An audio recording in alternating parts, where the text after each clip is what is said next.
Well, an old workhorse has been let out to pasture and a new adaptation has taken the lead, and I'm talking about Mystery Ranch's Urban Assault series of backpacks, which have been a staple for years in many people's EDC or travel systems, and myself included have used them in years past, which have some great aspects and some limiting factors. Well, those have gone by the wayside and have been replaced by the Catalyst series of Mystery Ranch backpacks. And so what Mystery Ranch has done is built upon the foundation of the Urban Assault series, but added several new design characteristics and features that will, in theory, help accentuate the capabilities of this style of pack. And I'm looking forward to unpacking these new features with you, as I've been using this 26-liter pack as my everyday carry for the last few months, as well as taking it on a few day hikes, while simultaneously highlighting a few attributes that could have been better executed, ultimately helping you determine for yourself if this new Catalyst series is the right pack for you. Thanks for hanging with me today, guys. I'm Aaron. This is Gideonstactical. Let's dive in. Now we'll kick things off with a welcomed addition that the Catalyst series brings, which is ambidextrous exterior water bottle pockets. The old Urban Assaults did not have that, and I always wish that they did. Now, the 26-liter that I have and the 22-liter will offer that. The smallest 18-liter Catalyst does not. It heralds back to those Urban Assaults and has a streamlined profile, so just be aware of that. And what I've found is that the mouth tapers near the top and kind of flares like a bell at the bottom. And as long as my pack is not really stuffed out, I can get a 3.5-inch diameter Nalgene. This is a 48-ounce like tall boy, but in there without too much difficulty, one-handed, as long as it's not fully stuffed out. If it's stuffed out, it becomes kind of a battle to get it in there. So just be aware of that. Probably ideal if you like to stuff out your packs or you think you're going to be using this maybe as a carry-on, to go with something more like a 3-inch diameter water bottle. Will just be a little easier to slide in and out. Now, Mystery Ranch is known for using good quality materials, and that's carried over into this design, with its body structure being built out of 500 denier recycled Cordura fabric, and in tandem with water-resistant YKK zippers that run in the Y formation.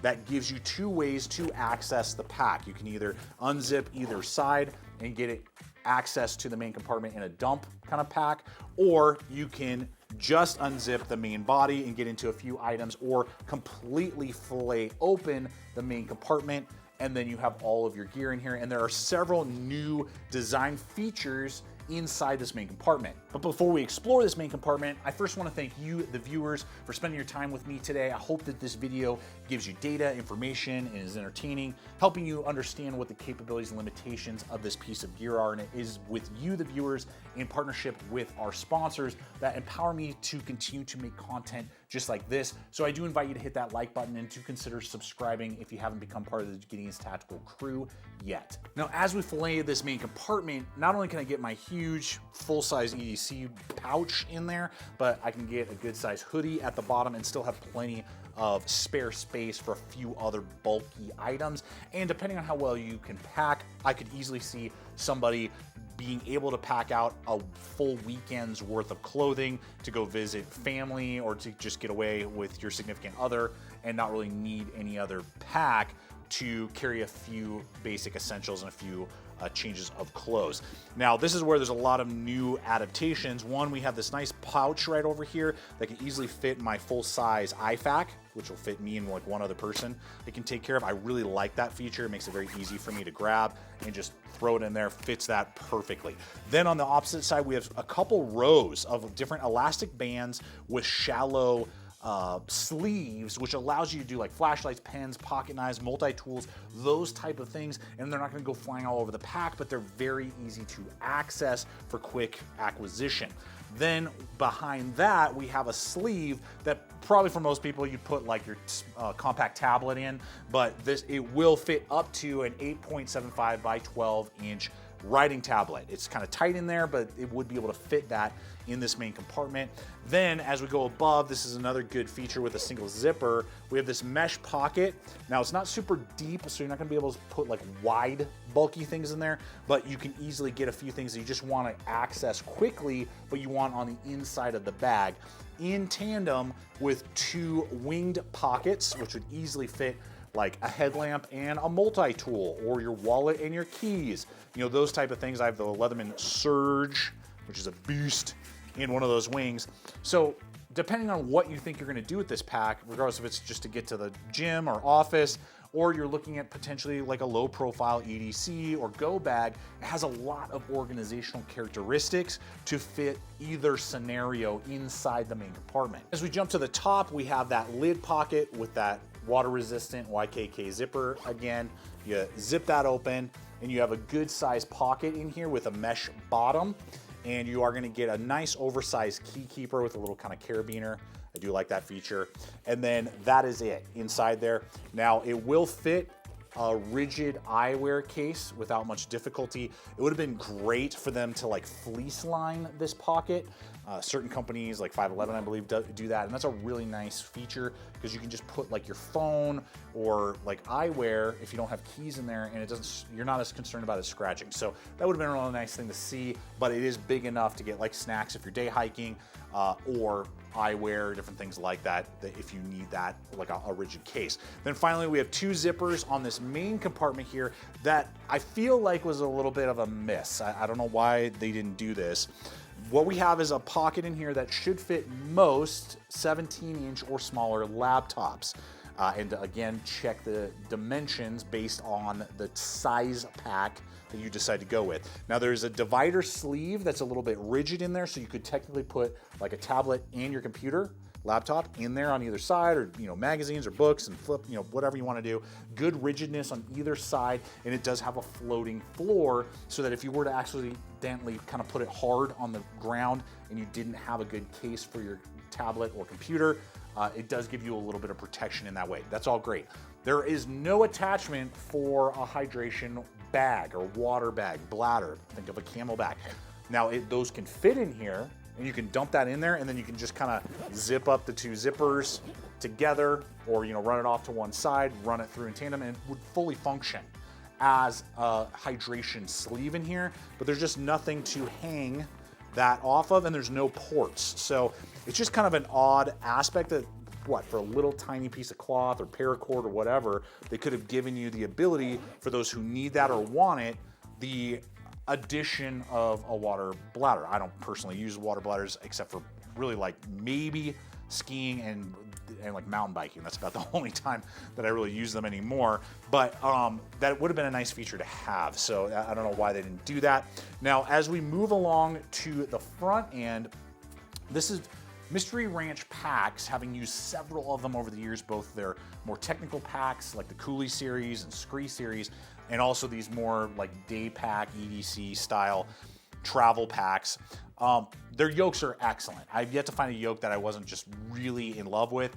This one is no different. Not only are you going to get really dense, 1/2-inch thick shoulder straps, but the yokes have nice padding on either side. They are S-cut, so that's gonna really contour to your body well. These are gonna have load lifters, so if you do have a kind of a heavier load, or you are using it as a day pack, you can get that load a little bit up on your shoulders better. It just has a more comfortable ride.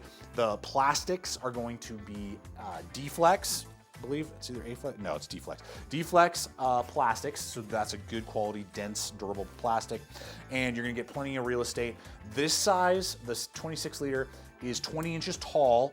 I have a 22-inch measurement torso.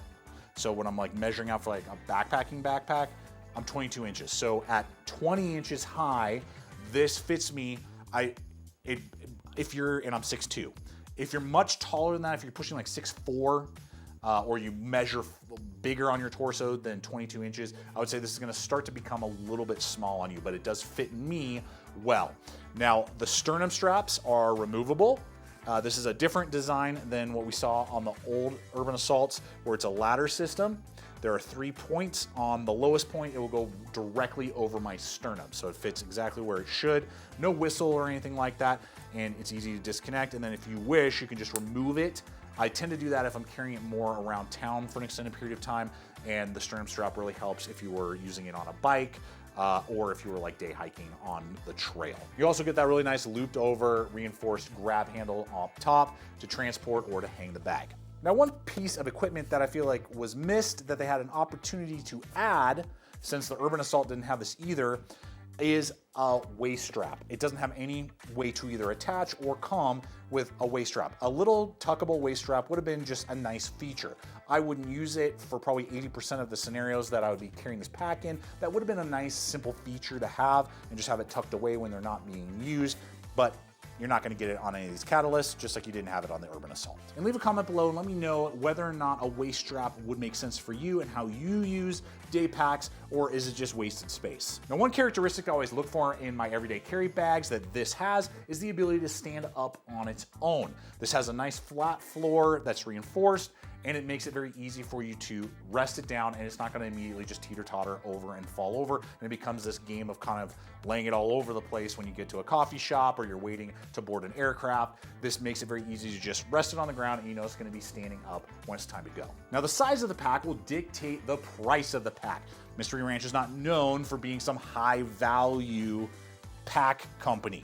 They have excellent layout and materials, but you're gonna pay for that. This 26-liter model is going to come in at about $180. The 22-liter will be about $150, and then the 18 will be about $140, give or take. So depending on the model, depending on the size, will dictate how much, and you will have to determine if the materials and the layout are making sense for you. Now, I'll have links in the description box below this video over to several of the affiliate networks that I regularly partner with. So if it is time to pull the trigger on this pack or one of the other variant models, always appreciate when you guys use those links. And I do want to thank Mystery Ranch for hooking me up with this model so I can unpack it with you today, show you the highlights, show you some of the limitations to help you determine for yourself if this is the right design for you or there's better options out there. Well, guys, I want to have a little fun with you as we conclude by giving you a rating system. And since I don't know if the other is patent, we'll call them Rotten Cucumber rating. And if we are looking at the original Urban Assault series that this is kind of based off of, I would give that a solid 70. It was good, there were excellent build materials, but exterior water bottle pockets and lack of internal organization definitely had it kind of fall short for me. This new Catalyst series, I would give a solid 85% rating of rotten cucumbers in the pack arena. But that's me and my mileage. I look forward to hearing from you guys. Leave a comment below and let me know what your rating would be on this new Catalyst series. Do you feel like it makes sense or not? Do you feel like it's an upgrade or a detraction from the old Urban Assault? I always appreciate your guys' feedback, particularly if you own one of these packs. How has it been holding up for you, and what do you like or don't like about the design? Always appreciate that type of feedback. And I do invite you to check out the other video popping up and to subscribe. And until next time, always remember, stay equipped, stay prepared, and I'll see you out there.